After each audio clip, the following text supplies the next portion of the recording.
The Plantain Trees of Awure. I was there when it all happened. My name is Acey and I lived in the village of Awure. People talk about it now like it's some old legend, but I remember it all too well. The priest, Okoro, was a strange man. He lived alone in a small shrine at the edge of the village. Everyone feared him because they believed he could speak to the gods. He would chant at night, and sometimes you could hear him laughing in the dark. Okoro was in love with Akosua, the most beautiful girl in the village. She was kind, her laughter soft like rain, and her smile brighter than the sun. But Akosua didn't love Okoro. She loved Kweku, a simple boy who farmed by the river. One day, Okoro called a meeting in the village square. He stood there in his red robes, his eyes wild. He said the gods were angry and demanded a sacrifice to save the village from drought. The people trembled, but we all obeyed him. Who could question a priest? Okoro said he needed everyone to gather at the edge of the forest by sunset. We didn't know he had a plan, a wicked, jealous plan. I followed the others to the clearing. The sky was turning orange, and Okoro stood in the middle, chanting. He told us to form a circle and hold hands.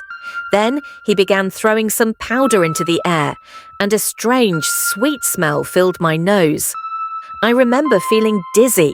My legs felt heavy, like I couldn't move. When I looked around, the others looked the same, frozen in place.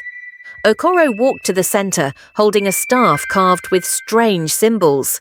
He began to speak, but his words didn't make sense. The air grew thick, and it felt like the forest was closing in on us. That's when I saw Akosua. She ran into the clearing, screaming. She begged Okoro to stop, but he just smiled, a cruel, twisted smile. He told her, "If I can't have you, then no one will." Kweku wasn't far behind. He came running, shouting at Okoro, but before he could reach him, Okoro struck his staff on the ground. The earth seemed to shake. Then it happened. The people around me started to change. Their skin darkened and hardened. Their arms stretched out, their fingers turned into long leaves. I wanted to scream, but no sound came out. I watched as my friends, my neighbors, became plantain trees, their faces frozen in silent terror. Akosua and Kweku ran to stop him, but Okoro laughed. He raised his staff again, but something went wrong. His body stiffened, his eyes wide with shock. He dropped the staff and fell to the ground. The villagers say the gods had enough of his evil. Okoro never got up again. His body stayed there, lifeless, in the middle of the cursed grove. The plantain trees are still there. They grow tall and green, but no one dares to touch them.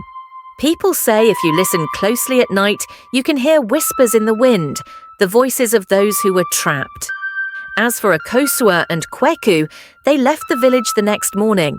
No one knows where they went, but I hope they found peace somewhere far away. And me? I survived because I was standing near the edge of the circle. I think about it every day. The smell of the powder, the way the trees seemed to cry out as they grew. I still can't eat plantains. I never will.